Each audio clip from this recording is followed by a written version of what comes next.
en est la contestation en Algérie? À un mois des élections législatives anticipées, le Irak continue d'investir les rues.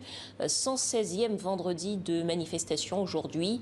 Dans la capitale algérienne, il y avait encore du monde, malgré le déploiement assez important de forces de l'ordre.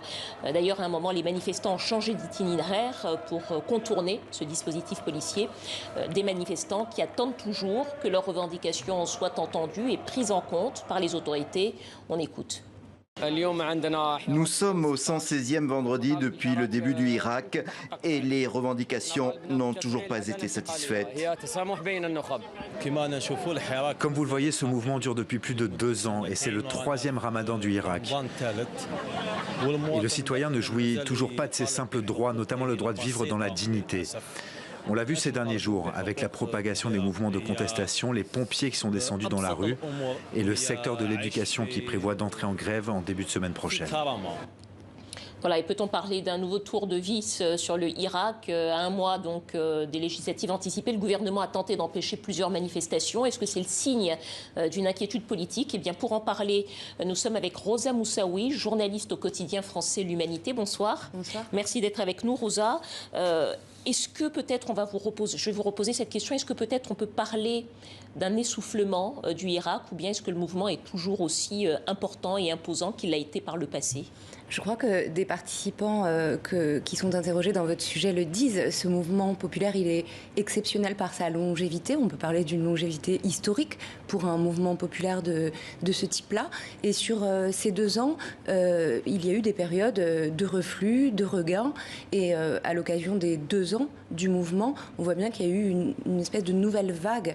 Et les choses maintenant se tendent à l'approche de cette échéance des élections législatives du 12 juin, mais de la même manière qu'elles se sont tendues à l'approche de tous les processus électoraux que le pouvoir a mis en place depuis le début du mouvement populaire en Algérie pour essayer de noyer la contestation dans des scrutins dont il avait les clés. Alors justement, élection législative le 12 juin, quel est l'enjeu pour les manifestants et quel est l'enjeu pour les autorités algériennes?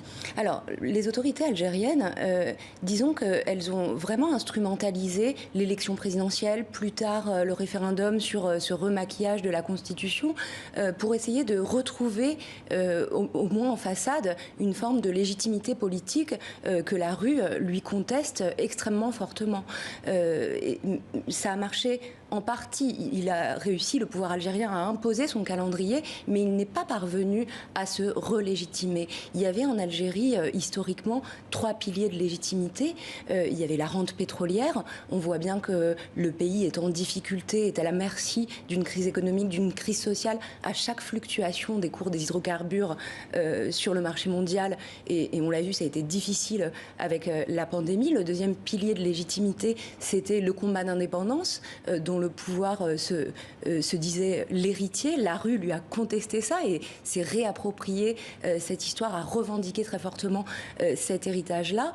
Le dernier pilier de légitimité, c'est l'instrumentalisation du religieux, du politico-religieux. Et c'est un peu le dernier ressort qui reste à ce pouvoir. Est-ce que ça prend justement ? Est-ce que ça prend? En tout cas, il y a eu des sentences qui ont été rendues en justice. Beaucoup de contestataires ont été poursuivis sur des motifs fallacieux pour des publications sur des réseaux sociaux ou des choses de ce type. Il y a eu des sentences à caractère religieux. Je pense à cet islamologue qui a écopé de 3 ans de prison pour une prétendue offense à l'islam, simplement pour avoir expliqué que certains rites existaient déjà avant cette religion. Mais ça, des verdicts comme cela, il suscite l'indignation. Donc effectivement, même ce pilier-là est aujourd'hui fragilisé. Lundi, 230 pompiers ont été suspendus et ils seront poursuivis après avoir manifesté donc la veille pour l'amélioration de leurs conditions de travail et salariales. On voit aussi qu'il y a un mouvement de grève dans le monde de l'éducation. Les autorités ont tenté d'interdire plusieurs manifestations, celles des étudiants notamment le mardi. Est-ce que c'est le signe d'une inquiétude politique du pouvoir à l'approche justement de ces élections? Oui, certainement. Il y a une très forte conflictualité sociale. La pandémie a été une aubaine finalement pour le pouvoir algérien algérien parce que le pays était déjà auparavant rentré dans une phase de crise économique, de crise sociale, avec des conflits sociaux, une conflictualité sociale très forte. C'est peut-être aujourd'hui la première inquiétude du pouvoir. On voit bien que dans les débats qui sont en cours actuellement sur la loi de finances complémentaire, il va être difficile de boucler le budget avec des demandes sociales qui restent extrêmement fortes et qui s'expriment très très fortement. Alors, on a parlé des pompiers, des médecins, du monde de l'éducation. Il y a comme une agrégation des mécontentements et des colères sociales. Est-ce que vous pensez que ça peut changer la donne à l'approche des élections? Est-ce que vous parleriez d'une élection risquée, à risque, cette élection du 12 juin? Alors, en tout cas, les précédents scrutins, ils ont été marqués par une très très forte abstention. Même les chiffres officiels, finalement, étaient contraints de reconnaître ces niveaux historiques d'abstention. Là, ce qui s'annonce, c'est un boycott très large de ces élections législatives. On voit que très peu de candidatures se déclarent aussi.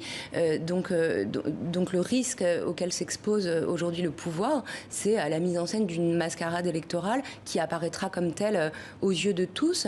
En tout cas, je crois qu'avec ce mouvement populaire qui s'inscrit dans la très longue durée, une page est tournée en Algérie.